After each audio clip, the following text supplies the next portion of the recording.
Hi guys, my name is Caroline Hooper, Certified Laser Specialist, and I'm here today with Yasmin, who's also one of our Certified Laser Specialists in our Dundrum clinic. And today we're here to have a chat with you about laser fungal nail treatments.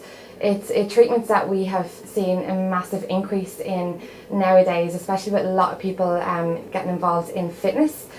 We've seen a huge increase in the number of clients coming to have this treatment's done. So today I'm just going to really go through a couple of questions with Yasmin. She would perform this treatment a lot in the clinic, and she's just going to give you some insight into her experience with clients.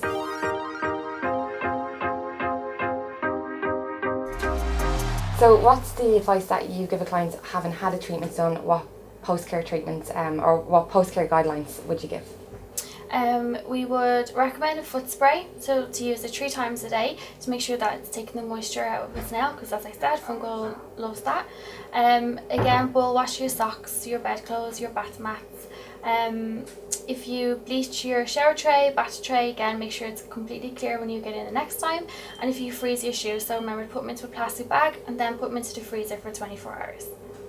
And with these guidelines, do you feel that many clients struggle with doing this, or what do they do? Do they normally buy new socks, do they buy new bed sheets, or do they go through the bowel washing and make sure that all checks are in place in the home after showering? Our clients will come in and they will be determined to completely get rid of fungal nail, as they're so embarrassed with it on them. It is hard. Some clients say it's hard to get into the routine, but once you set yourself a routine and get into the habit of it, it's fine. Some of our clients, once you see results, they might pull back a little bit. It's important that you don't do it. Don't pull back, continue for your whole entire treatment with what we recommend, and there's no reason why we can't get the nail completely clear, but it's important that you do follow all of our guidelines. And how regularly are you talking about wash the sheets? Like if you do after your first treatment, how regularly are you saying you need to go in and do it again if that particular client needs to have more than one treatment? Is it just post-treatment, or are you recommending to do this weekly, daily? I would recommend to do it weekly. If it's something that you can do, I know a lot of clients don't like it, but for best results, if you do it every week and then maybe wear socks to bed every night so you're not spreading the infection around the bed itself, it's best to do that. And then when it comes to shoes, how are you managing clients with shoes? And I know we'll advise them to bring a new pair of shoes in on the day of treatment, or a different pair of shoes that they haven't worn in a while. But keeping that going throughout the course of treatments, do you find clients struggle with that? I thought so, but a lot of our clients surprisingly have so much shoes, so it's good for them to alternate them. Especially women. I'd be very surprised men too. Oh, really? So, if you alternate them, maybe if you're wearing work shoes during the week, put those in the freezer the weekend and wear something else. You can do it once a month, but I would just do it as often as you can.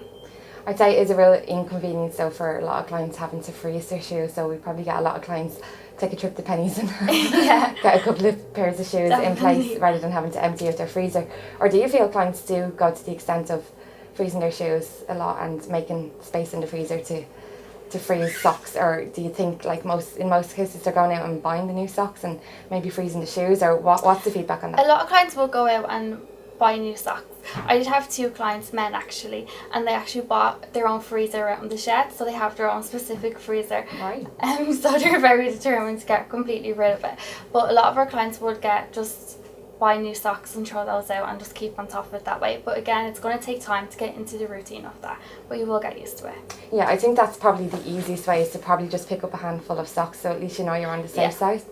But other than that, I mean, it's simple enough to do a 90-degree wash to get ready to boil wash the socks that you already have, if you know money is an issue and you don't want to change your sock drawer. But like that with shoes, I guess, if weekly you're freezing your old shoes, it's not too much of a commitment. Mm-hmm. But it's good to hear that some clients are overly committed and purchasing freezers and all. So you can understand though, mixing your shoes in the freezer can be something that might be a bit difficult for some clients, especially if they're sharing the freezer with other family members. They're not going to be too happy to open the freezer to get their dinner out, and they're seeing their brother's shoes in the freezer. So there's many ways around controlling it in the home and making it more convenient. Yes. So on average, how long do you find clients have the infection before they come in to have treatments done? So some of our clients would have it a few months, a few years. We do have clients that have it up to 30, 40 years. So it's an average of all time. I know a lot of clients are embarrassed coming in.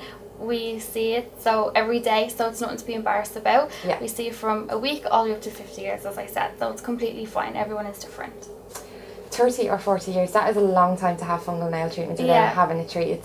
In them cases, are you finding all nails are contaminated, hands and feet, or what's the average that you're seeing on these clients? Majority of the time, yeah. I think in clients that has it that long, they think it's going to go away themselves. Unfortunately, it's not. We're going to ignore it. We hope for the best. We try the creams and stuff from the chemist. They don't work, unfortunately. So laser is the only thing. So they've come in, but yeah, all the nails, including their hands, are more than likely infected. And what would be the most common time frame for, on average, like that clients would wait before having treatments? Like, are they coming in within the first month or two, or do you find it's usually a year or 2 years down the road before they actually try to do something about it? It would be a year to 2 years down the road. A lot of clients invest in corrector pens and creams that you can buy in the chemist. They will help with the look of the nail itself, but it's not going to kill it off. So again, it's not getting to the root of the problem. So a lot of people invest money into creams first and then go for laser, which obviously it's going to cost you double the amount of money because creams don't work. So we would advise you to come in before the creams rather than the 2 years down the line. Exactly, yeah, because it's giving false hope really, isn't it, the topical creams, because the reality of it is, let's face it, €5 or €10 cream isn't going to get rid of the fungal, because the only way we're going to remove it is by heating or freezing. And because it's living in the nail bed as well, the only way that we're going to get some sort of traction on removing the fungal is by getting right into the nail bed. And I guess like that's where we put our emphasis on clients understanding. The reason why laser is the only option for them is because we need to get into the medulla of the nail, and the nail bed is where the fungal is living. So topical creams on the surface of the nail just isn't going to cut it for them. I remember speaking to a client and she was saying to me that she tried not to wear even nail polish on the surface of the nail because she felt that that was going to, you know, prolong the infection or make it worse. But I was explaining to her that what's happening on the surface of the nail isn't having any effect really whatsoever on what's happening in the nail bed, because that's where the fungal is living. So nail polish is fine. Obviously we like to let the nail breathe as much as possible where we can, but I mean, fungal needs to be covered up if you're going to that occasion that we need to apply polish, and it's not going to be detrimental towards the treatment or the fungal getting any worse.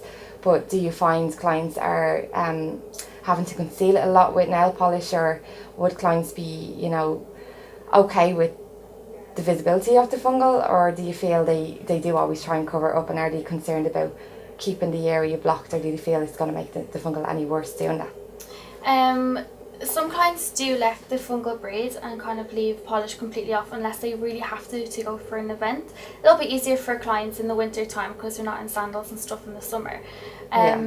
We do have clients coming in and they may have gone to a salon and they may have got shellac or gel nails on the actual toes, which I wouldn't recommend. Again, if you're going to a salon, you have it, you're going to spread it to somebody else as well. So we wouldn't recommend that for anybody. If you want to wear polish, as I said, it's completely fine once you arrive in clinic with the polish completely gone, as we can't treat with it on the area.